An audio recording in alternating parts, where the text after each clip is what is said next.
Mister Ghosh mister সামন্ত জুনিয়রের সাথে কথা বলছেন কেন? আমার কেসের ব্যাপারে জানতে চাইছেন নাকি? আরে শ্রাবণ,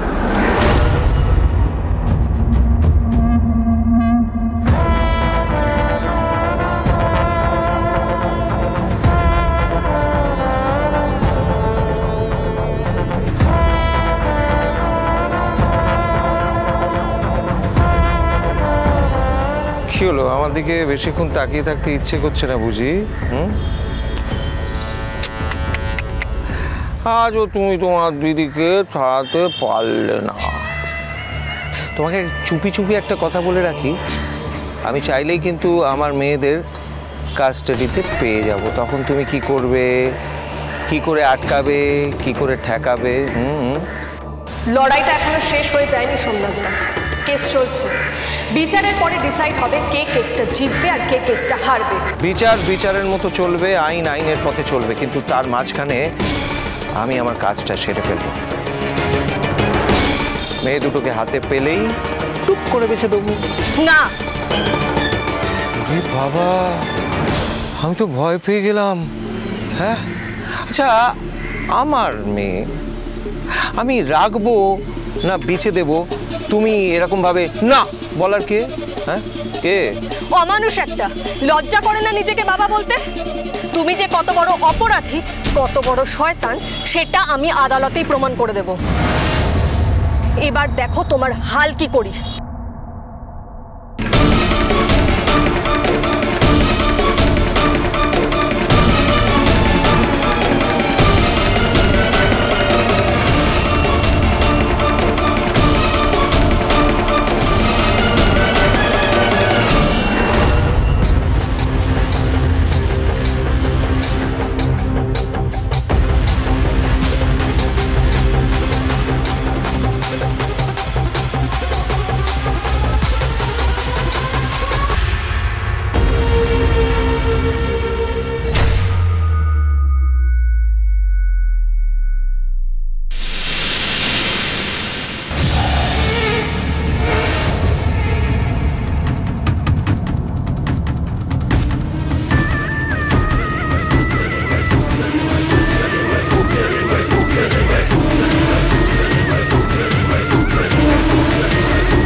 ভাইরা ভাই, তুমি হয়তো জানো না তুমি কার গায়ে হাত দিয়েছ। ওমকার ঘোষের ওয়াইফ। এটাই তোমাকে ফার্স্ট অ্যান্ড লাস্ট ওয়ার্নিং দিয়ে রাখলাম। এরপর যদি শ্রাবণকে বিপদে ফেলার চেষ্টা করেছো, জেনে রাখবে আগে ওমকার ঘোষকে টেস্ট করতে হবে। আর ওমকার ঘোষ তার শত্রুদের ছেড়ে কথা বলে না।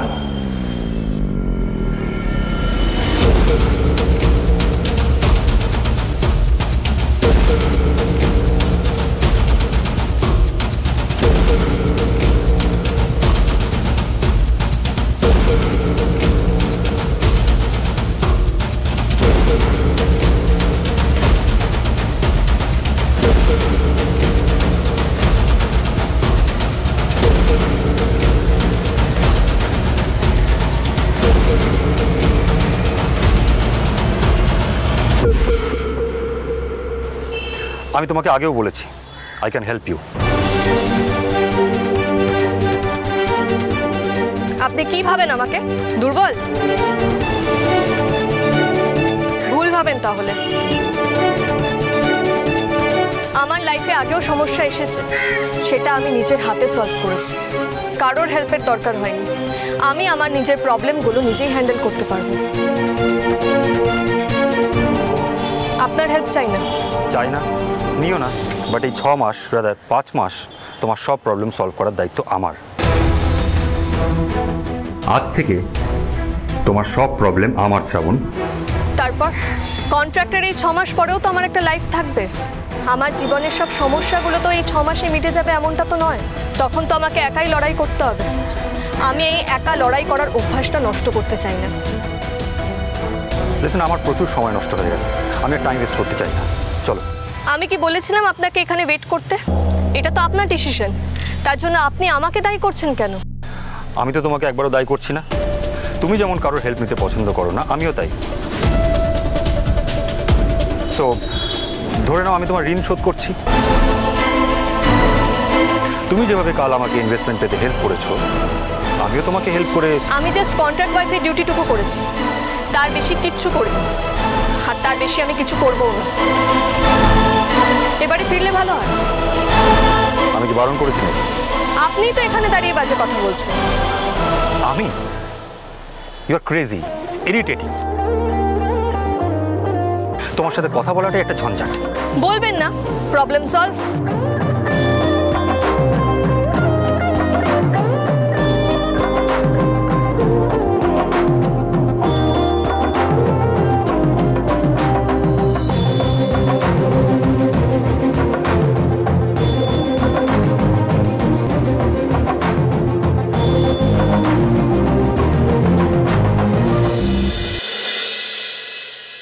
যাক, তোমরা যে ভালোই ভালোই ঘরে ফিরে আসতে পেরেছো, এটাই আমার শান্তি। আর তুমি এই কদিনে যেভাবে নাতিবাবুকে ঘরমুখো করেছো। না না দাদু, আমি কিচ্ছু করিনি।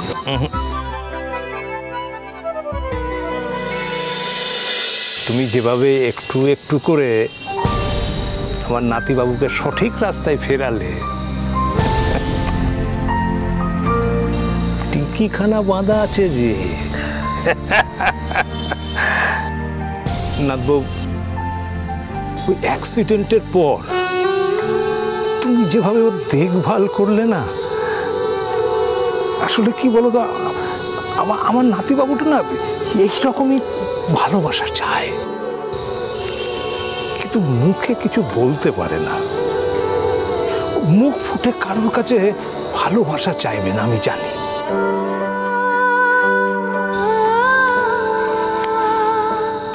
নাতবউ, তোমার কাছে যে আমার ঋণ দিনকে দিন বেড়েই চলেছে।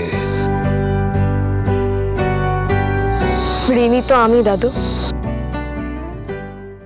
তোমরা আমায় প্রত্যেকটা দিন, প্রত্যেকটা মুহূর্ত যেভাবে স্নেহ ভালোবাসা দিয়ে ভরিয়ে দিচ্ছ, আমি জানি না এত কিছু পাওয়ার আমি যোগ্য কিনা। এসব কথা বলে না নাতবউ, এসব কথা বলে না। দাদু দাদু, এই দেখো আমার নাতনিরা সব এসে গেছে। কিরে, কি খবর বল? এই থাক থাক। থাক, ও থাক থাক থাক। ঠিক আছে ঠিক আছে, আর না। হ্যাঁ বলো। জানো দাদু, আমাদের সবার হাফ ইয়ারলি রেজাল্ট খুব ভালো হয়েছে। ও তাই নাকি? কে কত পেয়েছিস বল? দাদু, আমি অঙ্কে 80 পেয়েছি আর ইংরেজিতে 72। বাবা, 80?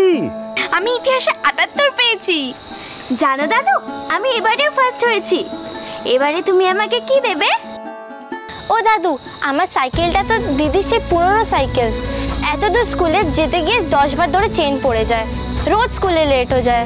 আমাকে একটা সাইকেল দেবে দাদু? হ্যাঁ ঠিক আছে ঠিক আছে, পাবি পাবি পাবি। আমাকে একটা মোবাইল দেবে? আমাকে দাদু, আমাকেও। পাবি রে পাবি পাবি, যার যেটা পাবার কথা ঠিক পাবি, তোদেরকে দেওয়া হবে।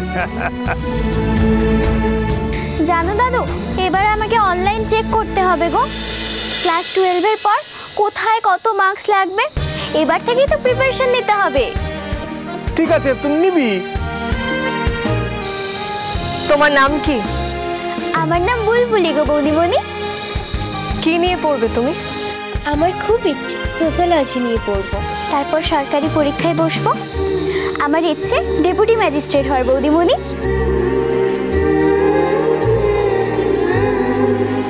গ্রামের মানুষদের তাতে আমি সেবা করতে পারবো।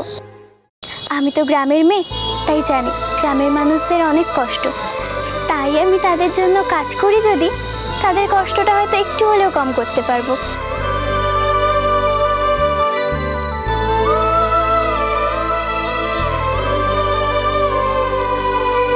জানো তো নাতবউ, আমার এই বুলবুলি হচ্ছে আমার সব থেকে সেরা নাতনি।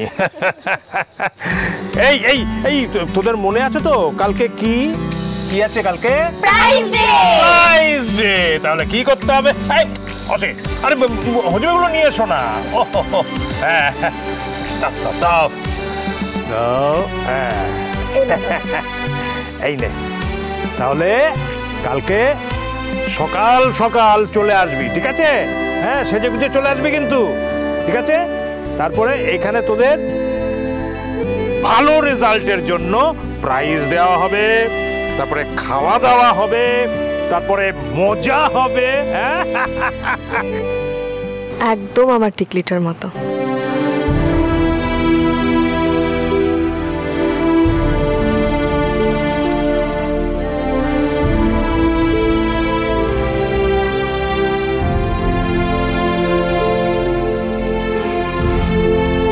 ঠিক আছে? হ্যাঁ, তাহলে কালকে সকাল সকাল চলে আসবি তোরা। এখন বাড়ি যা, এখন বাড়ি যা, আর রেজাল্টগুলোকে বাবা মাকে দেখা। যা যা যা যা যা, যা।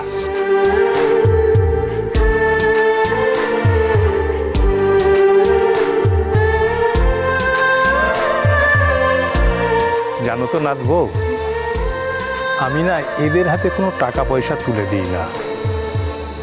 এদের টাকা পয়সা আমি ওদের অ্যাকাউন্টে জমা করে রাখি, আর প্রত্যেক বছর ওদের যেসব কাজে লাগে এই রকম কিছু উপহার আমি ওদেরকে দিই।